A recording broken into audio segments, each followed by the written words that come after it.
LinkedIn. I am very grateful to be joined here today by these three amazing women. So we're going to be discussing the Lean In Report, Black Women in Corporate. So today I have Angel, Kristen, and Shondria.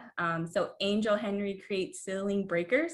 She's the author of Dents in the Ceiling, Tools Women and Allies Need to Break Through. It is her knowledge of why women and minorities are missing from the C-suite that provides awareness for corporate leaders to make change. Angel has 20 years of tech muscle, a sought after trainer, speaker, adjunct instructor, and inclusive workplace advisor. We also have here with us today, Kristen Singleton. She is a recruitment coordinator with experience ranging from healthcare to IT, and most recently taken her talents to Instacart. Kristen is a loving wife who has a passion for design and uplifting Black initiatives in the corporate setting. And last but definitely not least, we have Shondria. She is a mother and a wife first. She has extensive work history as an IT professional and has held many leadership roles within her community. And one of those being a board member of the Black Dating Processing Associates. Shondria is a force for good and a champion for equality. And I want to thank you ladies for joining me today. But before we get started, anything else you guys want to add before I get this kicked off? I just want to say thank you, Jasmine, for bringing all of us together and creating space for the conversation. I think this is going to absolutely benefit, I think, us as well, but many others. There's just so much to unpack here. So I'm just thankful that you have put this amazing dynamic panel of women together, and I'm excited. Awesome. Thank you, guys. Okay, so let's get into it. So the report published by Lean In was pretty thorough, in my opinion. It covered a variety of different topics. And I think for many of us Black women who read the report felt that it kind of put our feelings in a piece of collateral where, now it's supported by data and packaged in a way where, leaders can start to understand, what a lot of us have been trying to say for a long time. But most importantly, I think it's helped Black women who are not validated at their word to be able to point to a piece of collateral and say, this is what I'm trying to say. So I think this is a really good source for us to base this conversation on. There were a few topics that stood out to me the most when I was reading through this. And one of them was on this topic of being the only. So the report defines this only experience as being the only Black person or one of the only Black people in the room at work. It's when you're aware of the fact that you may be seen as a representative of, your whole race. And what was really interesting in the report is that out of the variety of people who participated in the survey, Black women kind of had the highest percentage around feeling like their individual successes or failures directly impact people that look like them. So I want to hear from each of you on if this is an experience that you've experienced in corporate, and what advice would you give to Black women in their career that are dealing with this pressure? Anyone want to get us kicked off? Sure, I can. I can actually talk about one of my first corporate experiences. I was fresh out of college. I was excited. I had just gotten married. So I was just ready to, kind of dove into my career. And I was at the time working for a tech agency that we did staffing for. I was the only Black woman in the office. Actually, in our own section in Indiana, I was the only one. So at this time, when things would happen in the news or how we would chat about at work, the experiences or any issues, they would almost look to me to see my response. And I felt I had to be the token. I had to be on point. I had to come into work 30 minutes to an hour early to set the standard of what everyone thought I should be. And even when I was upset, I had to be focused. I had to not be emotional. I had to not seem upset or aggressive. I couldn't talk with my hands or move my neck too much. I couldn't be too compassionate. And that was terrifying. And I felt like I had to fit this mold. But now as I'm getting older in my career and just as I'm getting older in life, I realize I don't want to create or bend into the mold that they've created. I want to set that mold, and I want women to come in out of college and be excited, but be yourself. And you can be yourself, and you can be constructive, and you can, breed and feel and learn and grow and just aspire to do those things without having to say, okay, I have to do it the way that they're telling me, and it has to look like this. And that was what I was fearful of for so long. And now I'm in a position where I'm like, no, I don't have to fit that mold. I'm exactly who I am. They hired me for who I am, and I'm gonna just keep running with it. Right, beautiful. Thanks for sharing. Kristen, I can so relate. It is such a phenomenon about being the only that one of my ITSMF sisters, Monica Brown, wrote an entire book about it called The Only. And I had to dedicate a whole chapter in my book about being the only. And there are so many different tributaries that we could take with this one. But essentially, long story short, it's lonely. And I use that word because when I first joined, very similar to the situation that Kristen talked about, only she talked about it being one of her first jobs in corporate America. It was my most recent one. And so we're talking at the time, 18 years in the game. And I'm in an organization, and again, the only Black woman at my level in our department at our campus in Indianapolis. And one of the ladies who recruited me said, "Hey, Angel, how are you doing?" And I had to pause and think, and I said, "I'm good, but a little lonely." And she was just taken aback, like, how could you be lonely? And so, we unpacked that, and she, being an active ally, did her job to make sure that I didn't stay lonely. But there's just some things that you can't get past. And the one main thing is that we are not only code switching, but we're checking our entire identities at the door sometimes. So when we go to talk about music or culture, God forbid politics during election time, when we go to talk about anything that's personal, there's always this additional extra that we have to do mentally to kind of filter it, where we have a filter on all the time. And I had a supervisor that I work with, and she would say, "Is it filter free Friday yet?" And I was thinking to myself, for you, it might be, but it's never filter free for me. And when I say the extent in terms of we're checking our identity at the door, I mean, it goes down so far as to our hair choice, right? So I will say that I am, proudly, well over, I got probably 8 years, almost 8 years in going natural. And let me tell you, the extent that I went to when I started to interview with natural hair, where I would be running into the hair salon a day before the interview, breaking down the door so I could get my hair straightened just in time for the interview, because I didn't know if they were gonna accept someone who was literally in transition between relaxing my hair and going natural.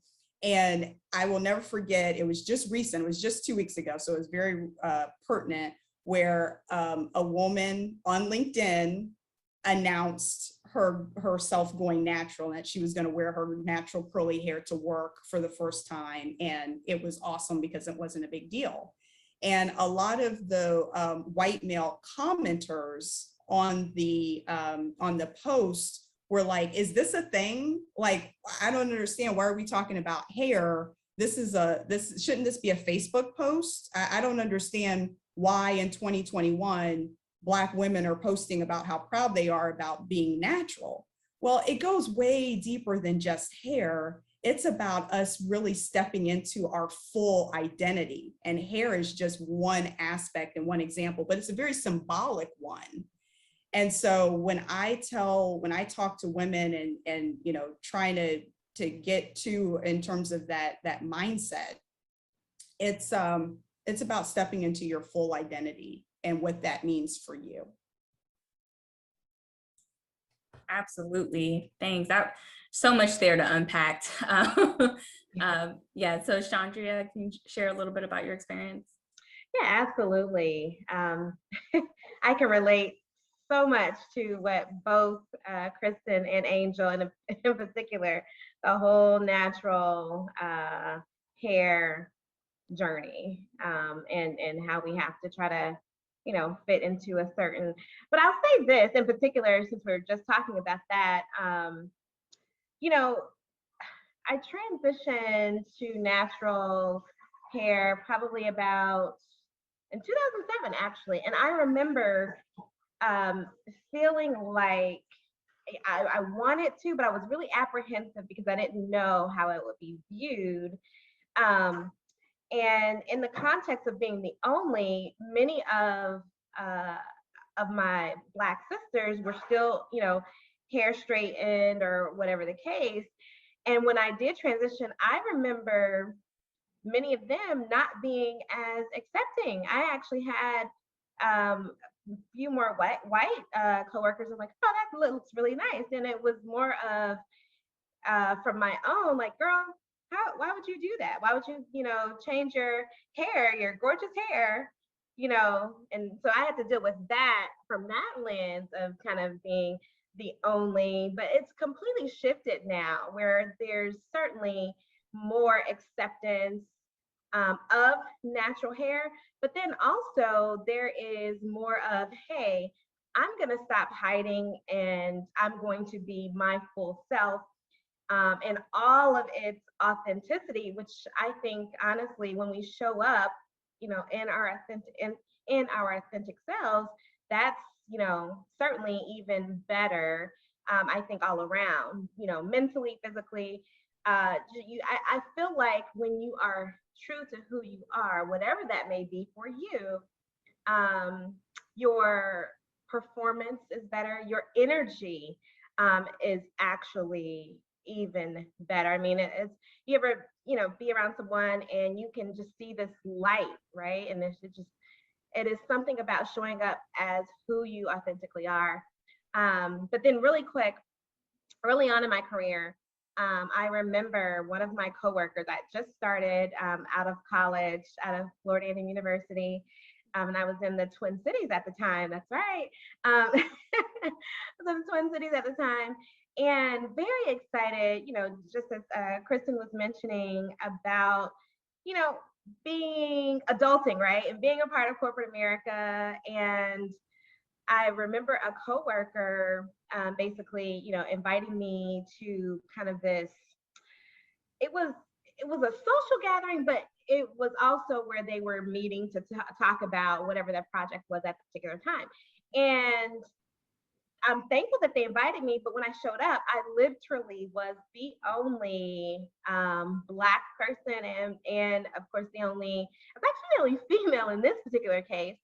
So that was interesting. And I don't know if it was them just trying to kind of, you know, bring me along, or I don't know why they invited me, but I'm glad that they did. But even after that, we had a conversation just about, you know, hey, thank you for inviting me. But wow, you know, normally, are there other people that like look like me that show up to these meetings? So it opened up the door for some good dialogue and conversation, which was nice, right? I think anytime you can create an opportunity for learning is a good one, right? And when our allies are open to that, that's even better. Yeah, absolutely. Thank you guys for sharing. So another topic that was brought up in the report is Black women ask for promotions at the same rate as white men, but half are actually getting those promotions. So, you know, we all have read the report prior. prior to this panel discussion. I'm just curious from the group, was there anyone who was like initially surprised by that data? Why or why not?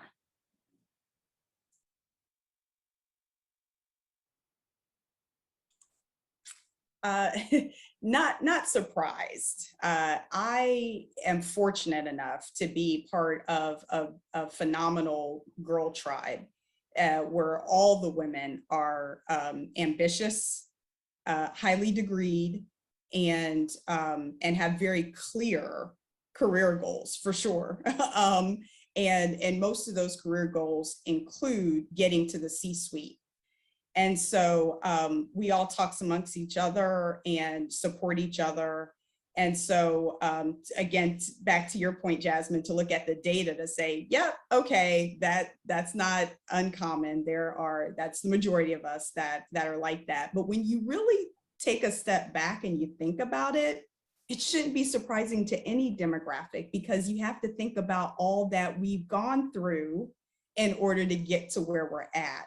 So when you go all the way back to grade school, junior high, high school, we were the ones fighting to take the SATs early. We were the ones in summer school classes. We were the ones taking the extra credit. We were the ones in the AP or the IP, right? Then when we get to college, we're the ones that took the information science or the CS or the engineering, the hard sciences that we were consistently told or got the messaging either verbally, either overtly or covertly, that we don't belong, and we persevered. So we armored up and have plowed through tons of obstacles and tons of mindset challenges that have made us stronger. So by the time we land in corporate America and we've mapped out a path of how we're going to get to the top, is not a surprise that we're ambitious and that we're asking, what is it going to take for me to get to the next level? A friend of mine, I'll never forget, we were in my kitchen and we were laughing hysterically because we're like, do these white guys not realize what we're being taught? They're teaching us as women to ask for what we want. And we're being coached by executives and mentors about what we need to do to get to the next level. And that includes having a very crucial conversation about your career mapping with your direct supervisor. So just as they are preparing and teaching us, coaches, mentors, are talking to us, I hope someone's talking to these folks that are in the positions that can make it happen, to be prepared for us when we do have those very straightforward, crucial conversations in our one-on-ones and in our performance reviews to say, okay, so what's it going to take for me to get to the next step? And how are you going to help me? Yeah, actually, I think that's like a perfect segue into my next question. I'm really interested on hearing from you guys specifically, like, how often do you typically like request a promotion, and what do you do to prepare for those conversations?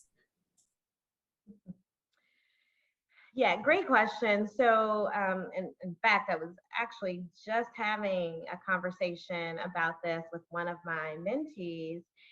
Um, so, to answer the question specifically, how often? So it depends. So, there's sometimes unwritten rules that dictate when you should ask or go after a promotion, right? And those rules often change depending on who you are, who knows you, who sponsors you. All those things play into that, right? I think the challenge and what I was sharing with my mentee is, at the end of the day, whatever those unwritten rules are, it doesn't matter if you are ready, right? And if you've prepared and you know your performance and you have data that backs up your performance, right? You can't go asking for a promotion and you haven't, done kind of the minimum things that you were supposed to do, right? You have to be performing and excelling as well, right? Because let's face it, we all know, our parents told us, you got to be 110%, right? Can't just be 100, you got to be 110, got to be better. That the concept is you always have to be better than your white male or female counterparts. And so the thing is, when you have done the work and you are prepared and excelling, you need to put yourself out there. What I find though is we typically, I think culturally, we get in our own way sometimes, meaning that we allow someone else's perception or someone else's just where they think you should be, right? And sometimes we don't tend to push back and challenge the status quo. We a lot of times take ourselves out of the game. And all I'm saying is, let's not do that. Let's keep ourselves in the game and make whoever provide a very solid reason, feedback, actionable feedback, not just some general generic stuff, right? Make them share with you what are the steps, what's it going to take if you're saying I'm not ready at this moment. What is it going to take for me to be ready in 6 months, in a year? It is extremely important to have that conversation versus just letting it go and like, okay, well, I didn't get the promotion. No, but let's find out why. That is extremely key to getting to that promotion. Definitely. Kristen, you want to chime in here? Yeah, Shondria, you were hitting on so many notes. That's so funny. I was actually having in my one-on-one with my manager this week. Something that I learned just professionally recently is I've learned that culturally I had to learn how to be soft. I didn't want to come in and be aggressive. I didn't want to come in and be too harsh to deal with. So I always tend to apologize. And I realized, I was like, oh my goodness, I'm so sorry for the inconvenience. And I realized I was shadowing myself. And I was taking those positions out of myself for those opportunities to be put in place. And I didn't realize how dynamic that was and how, crucial that was for my career and the next steps of my career. So I was talking about, okay, I have to take that part out. But something that I do now in my one-on-ones with my meetings, I always write down things if it's a project that I'm on, if it's something that I've helped implemented, if it's something I have an idea with, I always come with, okay, this is the data, this is what I've worked on. I love feedback. I honor it, I enjoy it, and I always ask my boss, what is something that I could be doing better? If I'm doing something, okay, in 6 months, I would like to do this. What is my roadmap to get there? And in the beginning of my career, I always would shy away from that because I'm like, am I being too abrasive? Is it appropriate for me right now to ask those questions when I've only started, 6 or 7 months ago? Is it appropriate? And then I started to realize white men ask this all the time.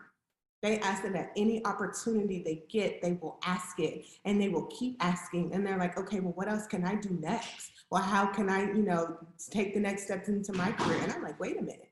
I need to be asking these same questions because they're owed to me just as much as they ask for them. So it's so interesting to kind of fight for those things for myself and realize that I'm in this fight.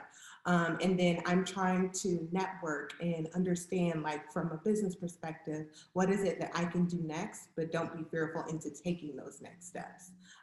So like Shondria said, it depends, but I definitely come into my one-on-ones ready, ready to take on those actions and kind of think through things and kind of get my hands dirty because I know that that's what's going to help, push me because I know I have to be at 110%, but I also want you to remember that I'm going to continuously fight for that regardless. So yeah. All right, awesome. Angel, anything you wanted to chime in here? Just to know that two things are, one, you have to have that sponsor, especially the higher up you go, right? So if you're at an entry level position. If I pause you here, just because I think there may be people who listen to this who have no idea what is a sponsor, what's a career sponsor, may not even understand the difference between what a mentor is versus a sponsor. Do you mind kind of sharing the difference between the two? Absolutely. So to be clear, what I'm about to say is regardless of what level you're at, whether you're entry level, you just made it out of being an intern and you're first level, or you're all the way up knocking on the C-suite. And I will say CEOs and CIOs, CTOs, they all have sponsors as well. So essentially, we're talking about your personal board of directors. And those are made up of 3 roles: your advisor, your mentor, and your sponsor. Depending on what your goals are and where you're at in your career, you don't necessarily have to have all 3 at the same time.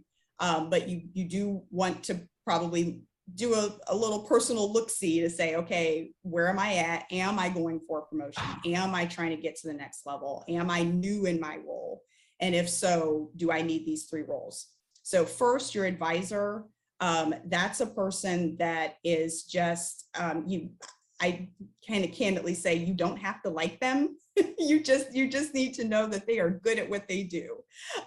So if you're trying to learn a new coding language or learn the new, how we do capital marketing campaigns or whatever it is that is your craft, finding someone who is excelling at that craft and they are the go-to person couldn't hurt to cozy up to them to find out what they have, what knowledge they have that they can impart on you and to help you. It could be something as simple as, I'm a new project manager and I need to learn Microsoft Project. Well, let me go find an expert, an advisor who can help me to do it. Again, you don't have to be BFFs. I wouldn't recommend you telling them your whole life story. You're just there for a specific purpose.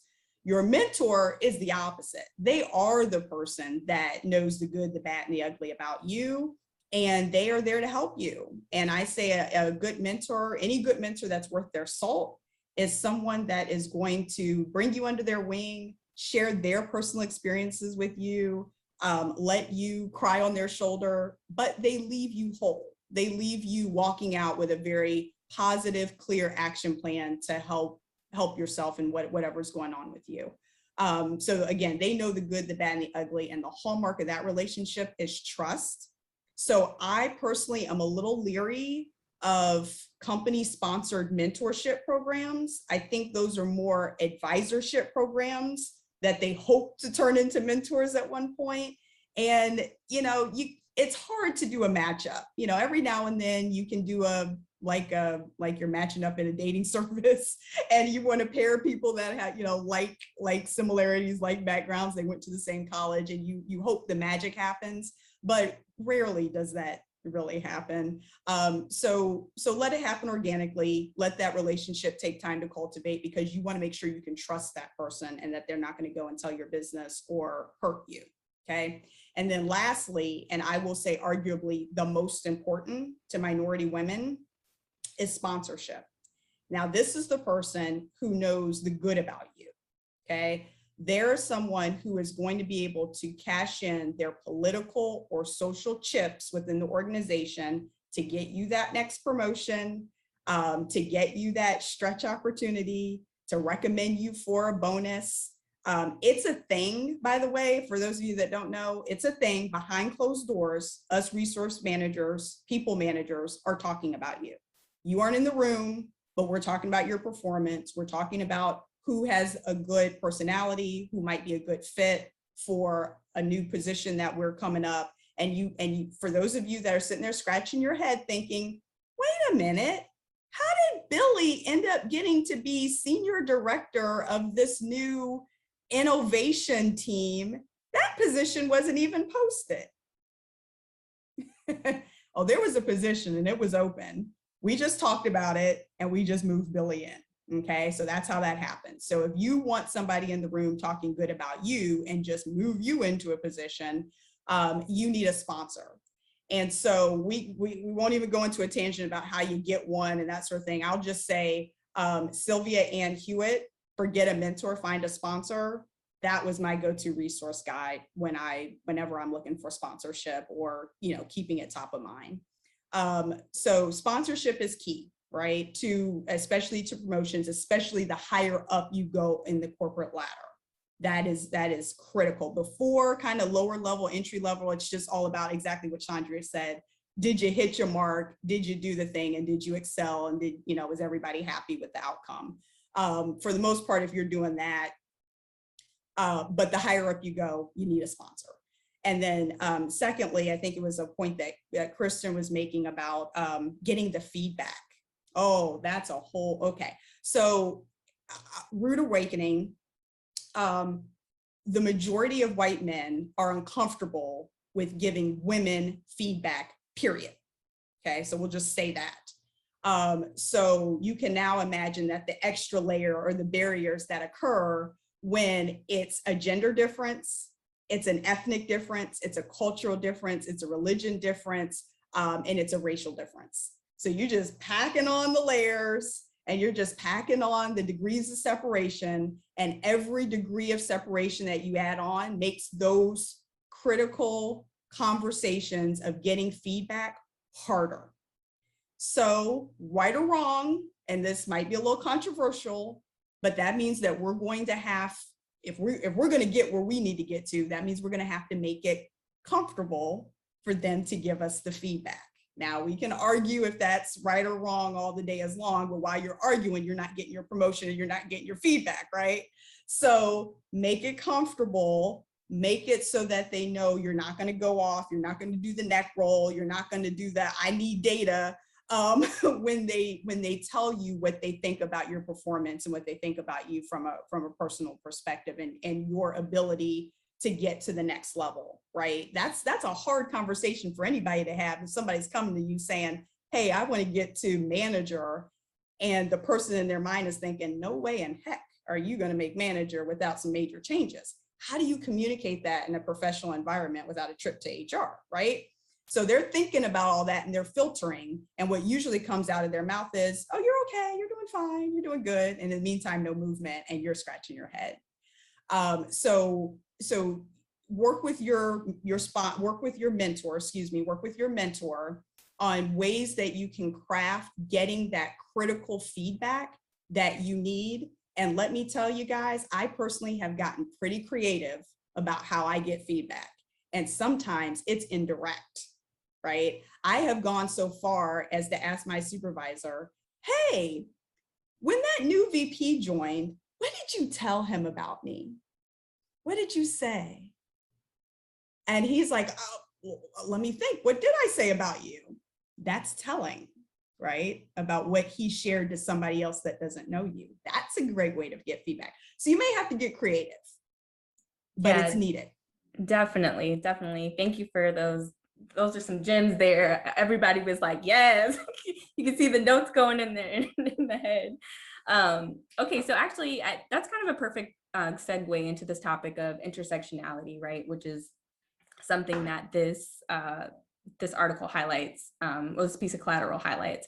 So it talks about how often Black women have reported feeling left out of the women's movement, but also not always being represented in conversations that just focus on race.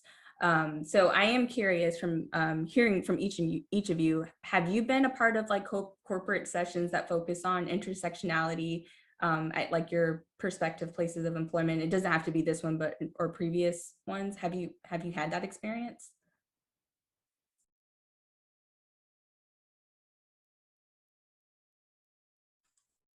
Yeah, I will say just recently, our organization held, we have something called GWalk, and the walk is Women of Color. And they held a phenomenal discussion about colorism. And it was from a global perspective. So that was very eye-opening to me personally, because I know from an American standpoint, how we look at light-skinned African-Americans versus darker-skinned African-Americans. And, you know, personally, obviously have that within my own family, right? We're the rainbow. But my mother and my grandmother are extremely light. So I grew up always being asked, are you mixed, or is your mom mixed, because of the color of her skin being so light. And so I knew what that was like from an American standpoint. But when we had our colorism talk with that particular employee resource group, they brought a global perspective. So they hit, you know, Africa, India, the UK, and the US about the issues that we experience with that intersectionality of gender and race for women of color, and all the different rainbow complexions that we have. And I will say that I gotta admit, I was a little shocked to hear our Hispanic colleagues and one of our senior Asian American women talk about their experiences of colorism within their families and at the job, and how similar the situations were and the experiences and the feelings. So that, you know, that helped to open up a broader conversation at our company around that. That's kind of a taboo topic to talk about for the most part. Yeah, and I'd say kind of along those lines, within my organization, they absolutely have done a really good job over their past 3 to 5 years, really, of kind of having these journeys where we're talking about different dynamics within each of the respective groups.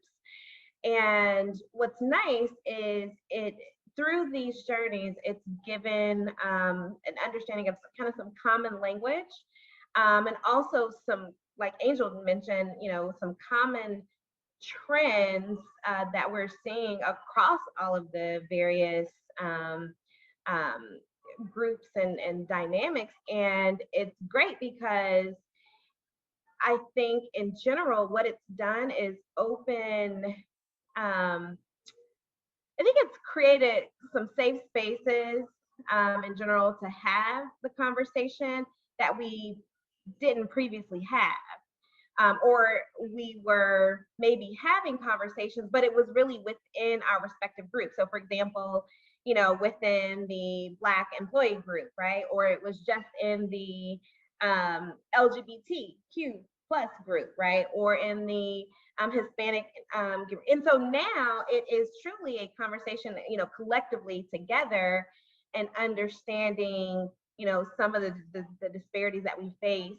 And then how can, what are some of those things out of that collectively that our companies, our organizations can, you know, start to address. And, you know, in particular, our organization, we have, you know, some aspirational goals that they've been tracking to. And I think it's actually, you know, thinking about that and other companies that I've been a part of, I haven't seen companies really outline aspirational goals that are specific to, you know, demographics and meeting certain targets and all of those sorts of things. So I think that is progress. You know, do we still have ways to go? Absolutely, absolutely. But I think, you know, having the targets and having the conversations and creating the spaces and places to have that conversation, that in and of itself has definitely been progress. Awesome. I'm actually surprised that we have two people on the panel who have gotten to be involved in those conversations at their company that actually talk about intersectionality, because it seems like such a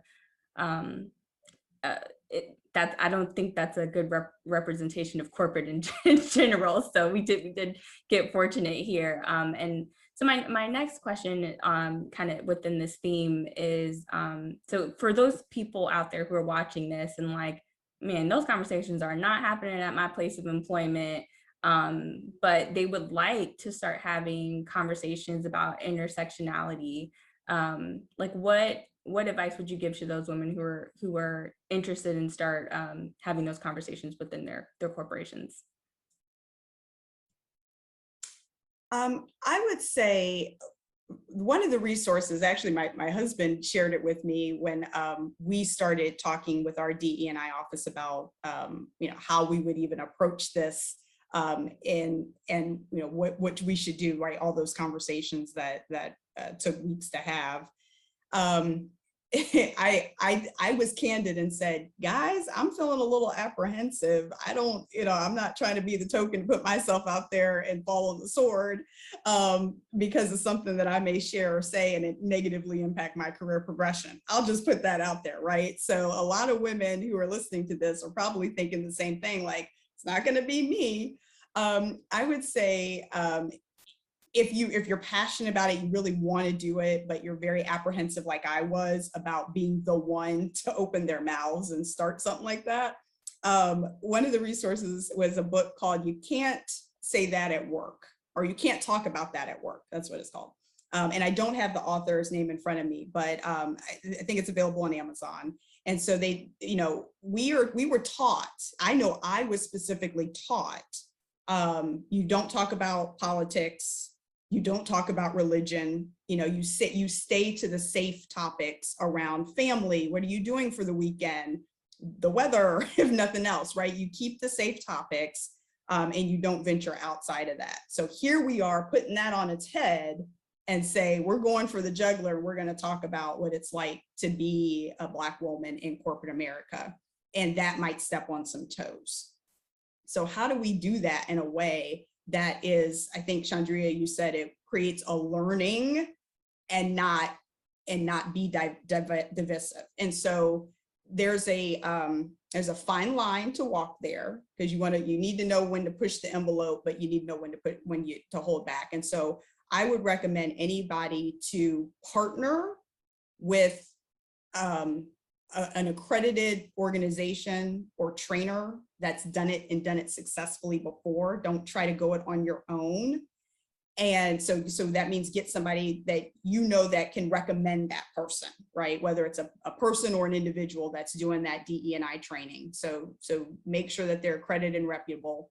And then secondly, whoever you pick, whether it's you or whoever, you're going to have to do a really hard look at their emotional intelligence. Because if that person is struggling with filtering, if that person comes across aggressive, if that person comes across as if they have a personal agenda or a personal bone to pick, that will shut that conversation down, and that will shut down any active ally that you thought you had, right? But at the same time, you need somebody that knows the right language, the right words, how to hit people in their hearts with the story, right? This is an empathy thing. This is a heart conversation. This isn't an intellectual thing, right? When people start bringing their brains to this, it's a problem out of the gate. You have to craft whatever, think with the end in mind. What's your goal? What are you trying to do? And then work your way back to think, okay, how do I hit them in their hearts? How do I get people to be empathetic with someone that does not look like them? How do I get people to understand that Shondria has a hair journey and I don't even know what that means? Right? And why do I care? So it's not easy, but to practically do that, find somebody who's done it successfully before, and find somebody within your organization that has that credibility of being likable and has a very high level of emotional intelligence. Yeah. Angel, is that book that you were referring to, the We Can't Talk About That at Work, is that Mary Frances Winter? Yes. Okay. That's it. That's the one. Yep. Awesome. Thank you. Yeah, great point. I think there are many of us, I'm going to go ahead and put myself in that mix, who have tried and have not been successful. And maybe have gone about it the wrong way. So super appreciative for you sharing that nugget. Thanks, that's really great advice. So the last theme that I want to cover, and I want to end here because I think this is the one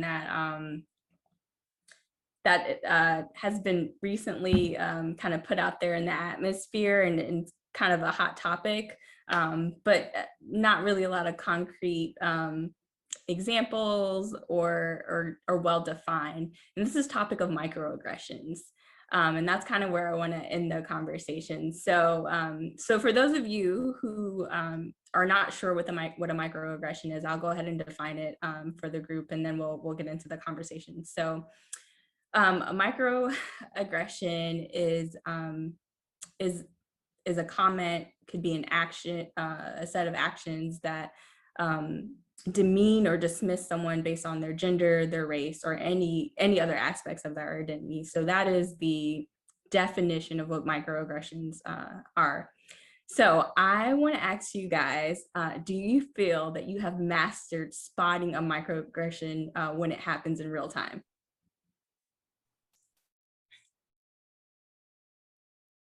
Kristen, I'm going to go ahead and go to you first. Yes, I have. And I had to catch on to that very quickly.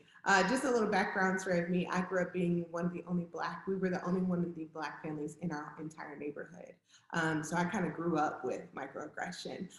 Why do you do your hair that way? Or, why did your hair's longer than it was yesterday? Why do you? So I've always had to be reactive. So now within a professional standpoint, oh, Kristen, your hair looks a little different. Oh, you don't have children? And, I'm just instantly on my toes with it because truthfully, that's all I've ever been able to do. And I'm kind of comfortable in it. So when I do get microaggression, I just kind of combat it with a question. So yes, my hair is different. Did you do anything differently with your hair?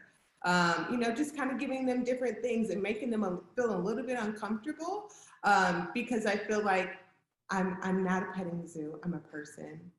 I'm just a different person than what you look like. So I've definitely been toe to toe with microaggression, but I'm ready for it, honestly. And I'm open to it because I know just what Shondria said earlier. It's an opportunity to teach someone, but it's also an opportunity to call out the things that they think is okay and it's not. And I'm open and willing to have those conversations. So yes, I've had it several times.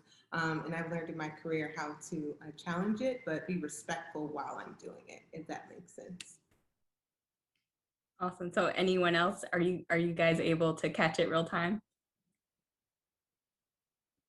So I'll say I'm naturally an introvert and I tend to avoid conflict, though that's my natural state. And so like Kirsten, yes, I can spot it a mile away, or even kind of see it coming. But I have to take a cue from her in terms of how to, flip it or address it right there on the spot. I'm one of those types of people that, you get into an argument and 5 minutes later, I'm rehashing it in my head and thinking, I should have said this. I should have said that. That would have been a good comeback. And it's too late. It's after, it's all after the point.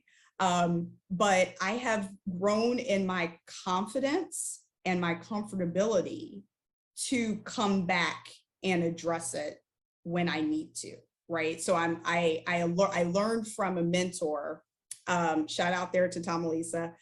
She told me to be very thoughtful about the energy that I give to someone or to a situation, and giving my feedback or my comments or my correction to someone that has wronged me, if you will, or stepped on my toes or been disrespectful, or whatever the case may be.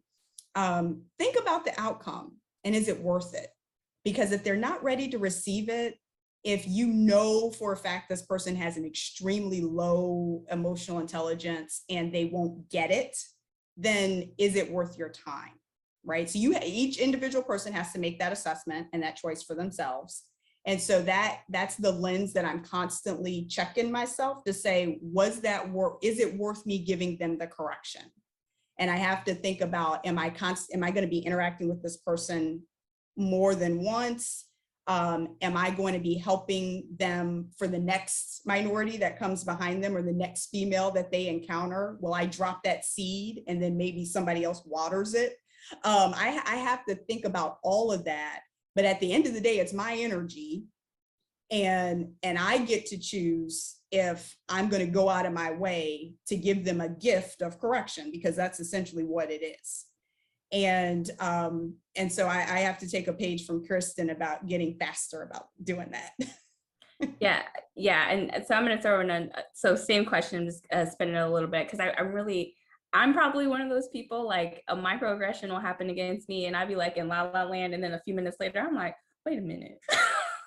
Like that was not nice. So I'm kind of interested in hearing like, what is y'all, the group's like internal monologue when you're trying to determine, because I feel like these microaggressions sometimes are so subtle that sometimes you're not even sure if you were just, if it just happened or not. So what is the internal monologue for you when you're trying to determine like, was that wrong? Like, was that a microaggression, or how should I handle this? Yeah, there is certainly, and it's funny you say this internal monologue, because My husband, it's funny, we talked about, maybe it would be cool to have a show like where you are literally following people in corporate America and, these microaggressions happen. And then you hear kind of what's going on in their head. So for those of you that are listening, you need to sign an NDA. Don't be taking our idea, okay? But but you think about it, and kind of that whole thought process that you just went through, Jasmine. It's like, wait a minute, hold on. I know that, you go back and forth. And so for me, I am a natural extrovert. Y'all know, for those of you, y'all know me, y'all know I just love people. And so I sometimes, in particular at work, I can catch microaggressions, and I can tell a lot of times when they are directed at others. In particular, when there's a relationship of like a vendor management type of a relationship, you know what I mean? So like if it's an employee versus a non-employee type of a deal, right? Those are kind of easy to spot. But sometimes when I've noticed them directed towards me, I'll catch it kind of after the fact. And then I'll go through that process like, wait a second now, did they really? Yeah, they really did. And then I'll play it back to a friend and like, okay, I need to address this, but I want to make sure.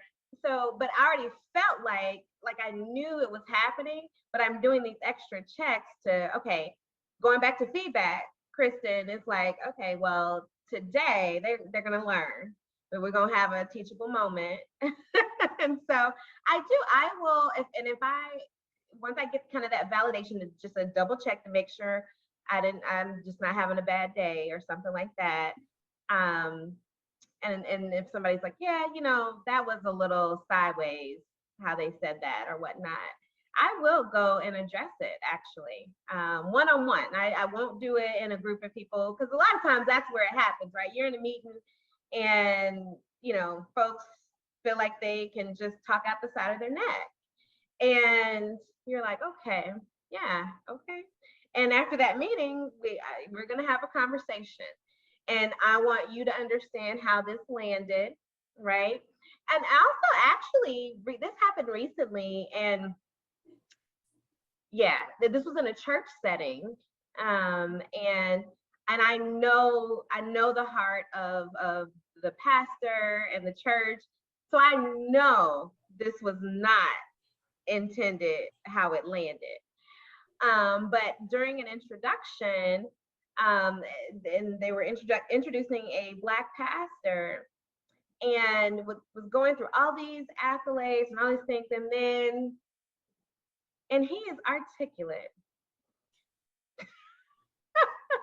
I just thought, yeah. So so because I know the heart of the person doing the introduction and the heart of the church, I knew there was no malicious intent, but I couldn't rest there without addressing that as a follow-up to let them know, hey, this is in love. When you say these things, when you say someone is articulate, a Black person is articulate, are you basically saying that, well, perhaps they really couldn't be as smart, right? And I know that's not what you intended, but when you say that, that is how it comes across, because historically, we as Black people, we've been deemed as slow, not smart, or all these other things, right? And so when you're saying,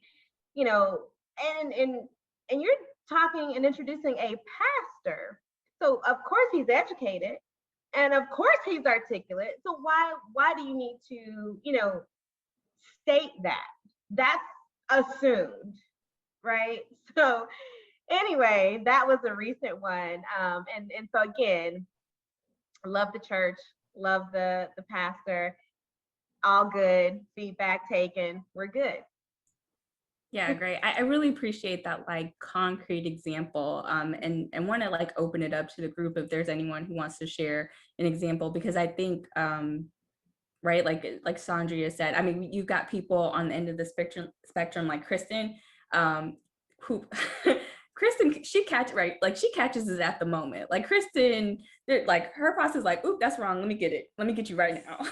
And then there are other people at the end of the other end of the spectrum that's like, you know, has to take a process to think. And so for those who are on both sides, I think it's helpful to hear those concrete examples. So that way, you know, if it happens to them, they can, you know, they can be validated, right? If that makes sense. So I want to open up the floor if there's anybody who wanted to share another experience.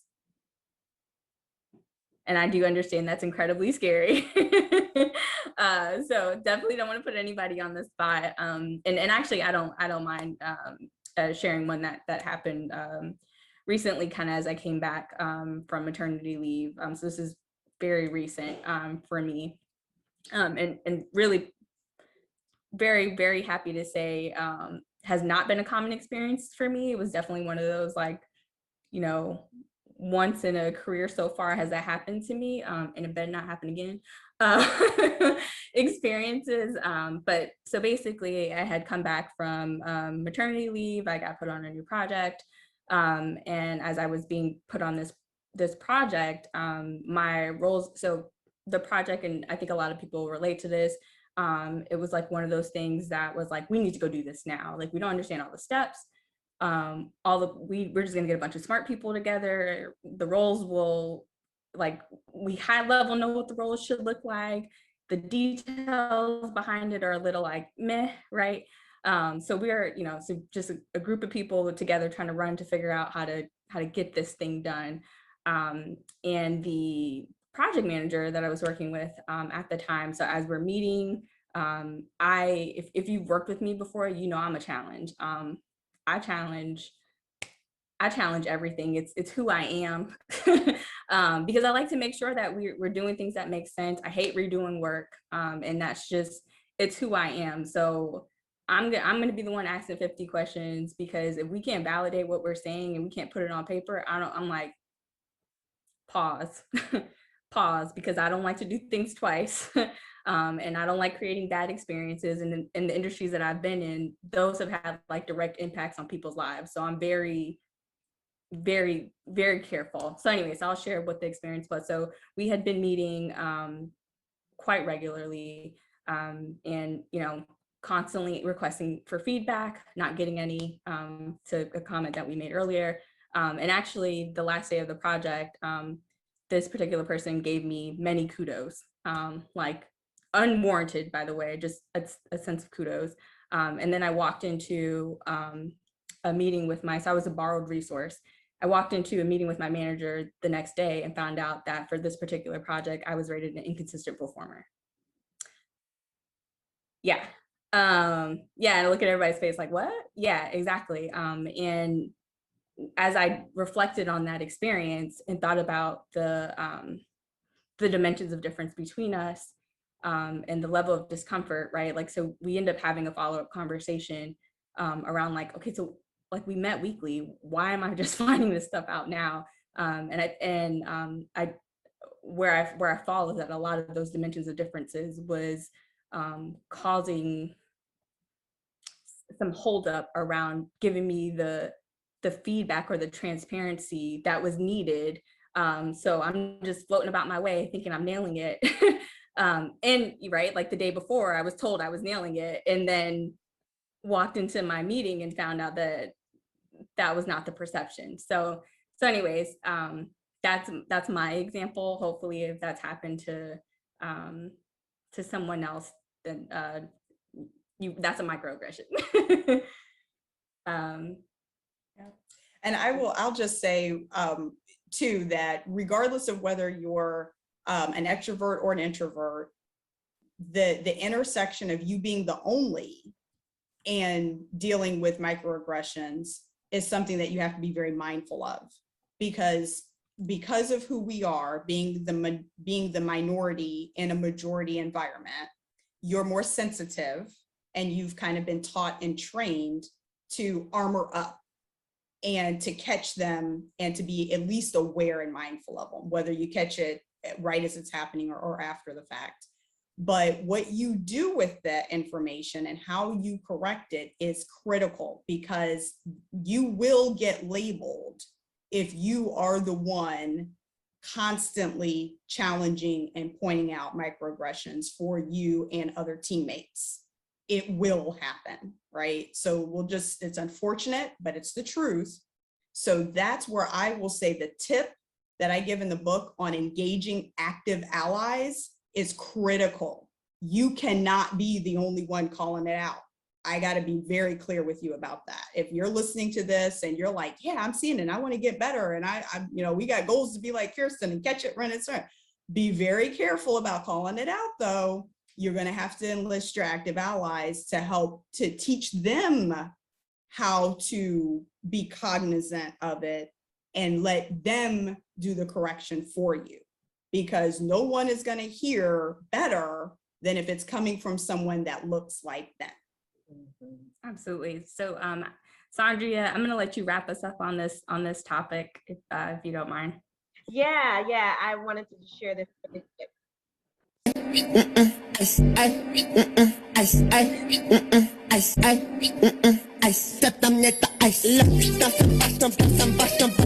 Gonna play